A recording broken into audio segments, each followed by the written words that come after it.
will describe my country as a place of warmth, relaxation, people who are very vocal. We like to talk a lot. We are a small island, 133 square miles, which includes the islands of Petit Martinique and Carriacou. There is a tendency among the population in general, not just in the area of dentistry, to only go for medical care when they have a problem. They do not see it as something that you need to do as a routine. In other words, the same way you celebrate your birthday by buying yourself a gift, you may celebrate your birthday by making sure you have your annual check, the same way you pay your insurance premium on your house and your car. And it's something we're trying to get people to buy into, that your health is your responsibility.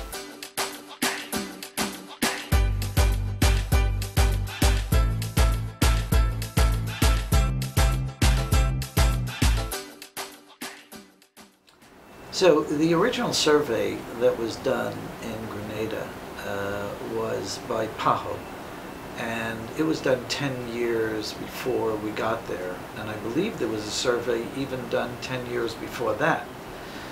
Those two surveys and our surveys were very, very similar. We used the WHO survey, Pathfinder survey, and Mark Wolff and a group went and got a sample of the children in the country. There's 26,000 children, and they got just over 1,000 children. And the results of that survey showed that there was a really crisis situation. One in 3 children were missing a tooth due to dental decay.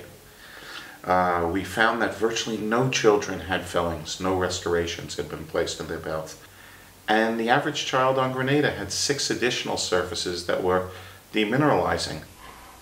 I can speak from my perspective as well. I mean, I never knew as a child growing up to anything about visiting a dentist, let's say for cleaning or any kind of thing like that. I just didn't know that. What I knew was you had a bad tooth and it was pulled out. When you start getting pain or there's an abscess, you start crying at home, and my mom, took us to the dentist. Then it was just to be pulled out. After we got the data, we analyzed the data, we looked at possible responses, and made a decision that we couldn't drill our way, as Mark would say, out of this problem, and we needed to move in a preventive aspects. The preventive aspects were a combination of things, and it was basically school-based in nature.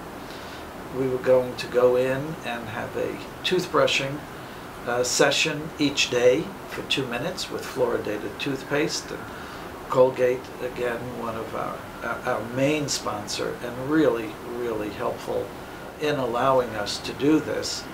That was followed by fluoride varnish 3 times a year, and that was followed by getting sealants on teeth so that grooves and pits were sealed, preventing decay. The importance of the school-based program rests primarily in sustainability, because there simply are not enough dentists in Grenada to treat the disease that is present. So starting in the schools, starting with prevention, focusing on education, establishing good daily oral hygiene practices, beginning at 3 years old, beginning in preschool. As soon as those children enter into the school system, brushing your teeth becomes a normal part of your daily routine. Treatment is always the more expensive option, and so if we could catch them children as that group at an early stage, then we think that we would have, in a sense, prevent further damage being done later on, because it is always more costly at the end to do treatment. Beyond the school-based program, we are trying to reach the community and trying to reach the general public in Grenada in any number of ways. 2 of those are PTA meetings and training sessions with the community health nurses. PTA meetings are organized by each school respectively, and there may be 20 parents, there may be 200 parents that attend these sessions. But every time we get the opportunity to send one of our team to present to those parents, we take advantage of it. One of the critical components that I like very much about this program is the focus on getting the kids involved in having an appreciation for the importance of dental health. I think a lot of times that is left out, and we forget that the mouth is the port of entry for nutrition and for everything else that happens in the body. And you would find many parents may not spend a lot of time getting their children to brush their teeth properly. They don't see it as a very important thing. And I think that is changing with the public education that's happening. And this is something that the program has brought. Now that we are preaching prevention and NYU is partnering with us, you are seeing more and more parents who would take their children to the clinic. And again, this we hope will continue and will expand, and people will really buy into it, that it is important to have that happen. It is probably the best time to brush your teeth after meals. But some of the students, I believe we're still in a situation where some students don't do that at home. And if we can inculcate that in them from at a school level, hopefully it would be transferred to the home, and they would get into the habit of brushing their teeth, not only in school, but out of school, also at the home.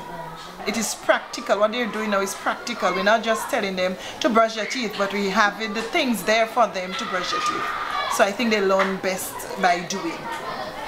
I think it's a very good initiative. It will help with the health of the students and helping them to get their dentals in order, keeping their teeth and everything healthy for years to come. The school-based oral health prevention is something that can be transported to other countries. The daily toothbrushing routine, the fluoride varnish routine, the sealant routine, those are components that can be taken and replicated anywhere in the world. They can be used in developing countries to address oral disease issues. They can be used in developed countries. It's something that could happen in classrooms around the world to really change the way that people approach their own oral health and hygiene. In the long term, this program has the ability to accomplish a population that is more dentally more aware, more educated about the oral health matters, have the correct information to prevent tooth decay from the parents' point of view and the children's point of view. And I think this program can have a very bright future for the children of Grenada. I think it has a lot of potential to make a difference in reducing the incidence of dental caries here on the island. It's a new consciousness. It's a new awareness, a new empowerment that has taken the island, island-wide, Grenada, Carriacou, and Petit Martinique, through the school population, the teachers, and the parents. And I believe that with all that is happening, all that has happened, whatever will happen, even if the project comes to an end, the continuity of such a program, because of the awareness raised, will last a lifetime. I'm sure about that. It has impacted my life. I know it has impacted the lives of students. They are looking forward for the start of this program again as we begin this September. So I know for a fact that even if you're gone, the children will be aware of what is happening. Definitely. Our hope for the project is that it will be a solution, that it will provide the Grenada Ministry of Health and Ministry of Education with a solution to their oral disease burden. We hope that they will take the components that we have introduced and that we have worked with them to implement and continue that long term and focus on preventing oral disease rather than trying to treat it.